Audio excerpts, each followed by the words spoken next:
Donc on se retrouve pour la dernière étape, l'avant-dernière étape, qui va être la cuisson et puis après la sortie du four. Donc pour la cuisson, ça a poussé à peu près, j'avais mis une casserole d'eau bouillante dedans, et puis aujourd'hui, il fait pas trop froid à l'extérieur, ça m'a pris à peu près 30 minutes de pousse. Et vous voyez, ça a presque doublé de ce que c'était avant. Donc, comme les croissants, je les ai sortis, je les ai laissés reposer à peu près 15 minutes. Donc, je vais appliquer de la dorure.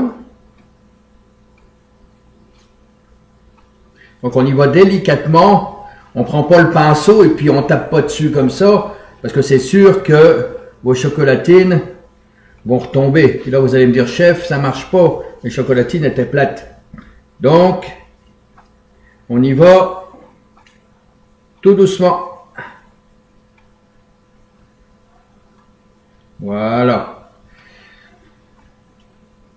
Donc, celles que j'avais scarifiées, je vais essayer de vous les montrer, regardez. Les scarifications se sont développées. Je vais faire pareil avec mon autre plaque. Je mets de la dorure. Bon, il y a du pour et du contre pour la dorure. Comme je vous l'avais expliqué une fois, il y en a des fois qui vont dorer deux fois. Une fois avant de mettre à l'étube, quand les croissants sont façonnés, ou les chocolatines, et puis une fois après. Moi, j'aime mieux mettre qu'une fois parce que j'ai suivi des cours de cuisine moléculaire et là, on m'a expliqué que la dorure, en fin de compte, que l'on met sur nos chocolatines et sur nos croissants, c'est comme si on nous enroulait de 7-Wrap et puis que notre corps ne puisse plus respirer.